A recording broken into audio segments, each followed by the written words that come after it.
Hi everyone, my name is Rachel Caldwell, and I really feel that God put on my heart that I really need to share an experience, a very traumatic experience that I faced this month, in hopes that I can just prevent one or hopefully more people from having to experience the same things I did. So I feel like I need to share my experience with you all.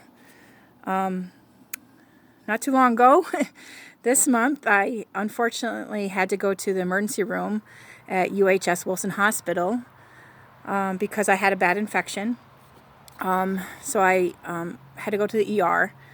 However, when they did COVID tests, my COVID test came back with a false positive. And for all the naysayers out there, it was definitely a false positive. I had a retest while I was at the hospital and it came out negative. So it was a false positive. So listen to my story because this information is very important if you ever find yourself that you're in a predicament as I was. So I got to share some personal information because you have to understand the pain that I went through in order to understand everything that I did. But I had an infection in my perineum. And mamas out there who have babies, I'm sure you understand that part of the body and the pain and the nerves that's down there. It was a very deep infection. It was so deep it actually took 3 days after my surgery for it to even start to drain the infection. So it was a very deep infection. The 16 hours that I was waiting in the ER because they had to wait for my COVID test to come back, they didn't feed me at all. Nothing wrong with that because I was scheduled to go into surgery, which makes sense. We're not fed because we're supposed to go into surgery, and you can't have food in your stomach for the anesthesia and all that stuff, and nothing wrong with that. However, when my COVID test came back positive, I had to go to the COVID ward where once you're on the COVID ward, you cannot, they do everything possible to avoid you to leave the COVID ward. So the surgeon came up to my room and did the surgery for my infection on my bed with no anesthesia. And I have notes here because I don't want to forget anything. I want you guys to get this. I'm shaking just thinking about it. They did 2 incisions and they had to pack them full to keep the wounds open. And it was the worst pain, I'm telling you, the worst pain I ever experienced my entire life. And I've been through some painful things. Not only did I, give birth to 3 kids, 2 of them without epidural. I understand that pain. Even those things I had didn't compare to, I had a ruptured fallopian tube for an ectopic pregnancy. I had a hematoma after the birth of my first daughter, going into my butt muscle from my vaginal wall. That was extreme pain. And that did not compare to this pain that I experienced at UHS Wilson because I was COVID positive. And they did not tell me that I would have been put under anesthesia. After being there for 5 days, I came to this deduction myself that them not feeding me and things that have happened. So please know that was a traumatic experience. And since it happened, I actually have nightmares at night. I wake up with cold sweats every single night because it was very hurtful, and I'm not a crazy person. Okay, I'm actually a combat veteran, and I haven't had this type of a reaction to anything since combat. I actually, not to save you the details, but I had to put my buddies in body bags, tight combat, in 2003. And that was the last time I remember where I had to wake up at night in cold sweats. Okay, it was very traumatic. So I want you guys to know that if you have a false, I'm telling you, positive test, that's what might happen to you. And that's why I want you to know that there's something you can do about it. Because it took me a few days that I was there, but I found out because I couldn't sit and I couldn't lay, because that's where all the pain was, I would walk. And I would walk laps and I walked circles in this little tiny circle ward that wasn't very big, just circles around and around.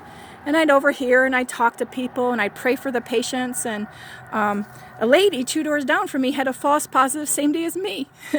And she had got another test. So I talked to my surgeon, and my surgeon agreed with me. I had no symptoms the entire time, no symptoms at all. So he put me in for another test, which came back negative. So it was a false positive.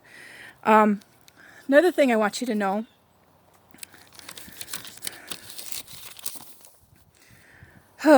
I'm like shaking, like just thinking about it again. But I just really feel like you guys have to know this story. So if you ever find yourself in this predicament, you have no symptoms, you demand a second test. That's the first thing. Demand a second test. Get your doctor to go with you or whatever. But you need to get a second test. And not just because of the keeping you on a COVID ward, like for that surgery, but they won't send you, if you need testing outside of COVID, like they will do blood tests there, they will do like tests like that. But if you need any types of scans, they won't give them to you if you're a positive COVID. They won't. And here's my story. When I got in, they did a CT of my pelvic region before they knew I had COVID, thank God, because I didn't know that then. But one of the things you also need to do, at UHS, they have this new program called MyCharts, where you can look up on your phone every single test they do and the results, and do it. Look up every single test they do and the results, because if it's a result that requires additional scanning or imaging or anything like that outside of the COVID ward, they will not send you if you are COVID positive. And not only that, they won't tell you it's because it's COVID positive, but they will gaslight you. I had a CT scan, and it showed another problem further up that could easily have led to this infection. And they kept telling me, no, it's just on the surface. It's a surface infection. And even my surgeon said it wasn't a surface infection. It took days for it to even start draining. So, but I kept pushing, because right on my CT test, they didn't do any testing when I was there, not even after my negative test, which I'll tell you in a second. But at least it gave me something to go to my doctor as soon as I got out of the hospital with. Okay. So they won't send you further tests. So make sure you check on MyCharts every single test that they give you, so that you know what's actually going on. Because they won't tell you if it's going to, like, they say put people at risk by you going and getting the care that you need. Okay. So this is the information I want you to have. Demand a second test. You have no symptoms, demand a second test. I don't care. I don't care what people say. There are false positives left and right. Demand a second test if you have no symptoms. Use my name if you have to, as like, they actually told me false positive never happened. Like the head person there and a person on the phone, which I'm going to talk to you about who to call to on the phone, said false positives never happened. And I had to bring up the lady 2 doors down from me that had a false positive, because I wasn't supposed to know that. I know that because of me walking down talking to people and visiting with people. And she was fine. And we were on the COVID ward. There's no chance of getting COVID with the negative air pressure, and everyone's wearing these space suits and stuff. But the patient's rooms, everyone, like, you're way back. You know, I wasn't even near her, but I still have conversations with people. And that's how you find out information. Okay, case management. Remember this. You can tell your nurse to have case management give you a call, and they will call you, and then you can share your complaints and say to them, if hypothetically I came in here and had a negative test, would I have gotten this scan? Or if hypothetically, would you have put me on anesthesia to do that surgery? Talk to case management, tell them how unhappy you are. And what works even better is if you have a family member who's upset about the care you're giving them, have them contact client services, and then they'll talk to the family member and complain, have them complain about the care you're getting. When I finally came to this information and my husband called, they started to do things. Actually, they're working fast to get me discharged out of there, because they didn't like that I had a negative test, and it blew their what they were telling me out of the water. After I had the negative test, then they come back and say, well, you have to have 2 negative tests spaced 24 hours apart in order to leave the COVID ward, and like all this craziness. And I didn't care about leaving the COVID ward. I cared about getting the care I needed, is all I cared about. So if I had to leave the hospital and find a doctor that would actually like see me, I had a negative test. I didn't wouldn't have to wait the rest of my quarantine time, which after I got out of the hospital, the rest of my quarantine time with a positive test. So that was very important. So please get that negative test. So it's just crazy. Like, what kind of logic? They said, what if, like, you just weren't showing any symptoms and you had it so long that now you have a negative test, but you can still spread it on to others? How does that make sense to anybody? I have a negative test, but I'm still going to spread it to others. Like, explain that logic to me. Like, they talk like we can't think for ourselves. It's just dreadful. Okay. So, if for any reason this video makes it to any of the nurses, I just want to thank you for squeezing my hand so tight during that awful pain. Not only during the surgery, but the whole night after, just squeezing my hands. You guys are wonderful. And I feel awful that you guys are caught in the middle of this the hospital policies is what it is. The hospital policies that treat patients like this. Because I know you nurses that want us to get the best care. I feel bad that you're caught in the middle of this. Giving appropriate care and tests should never, ever, ever be compromised over the fear of this virus. Okay? There's no excuse. No excuse. And I'm not going to argue. Look, I walked around and I prayed for the people in that unit that have it. Okay? I know it's real. But over 99% recover, especially at my age. The people there, elderly. We cannot treat people this way over this fear. Okay? Can't be done.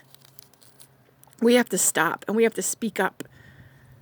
It's time to speak up and to end this.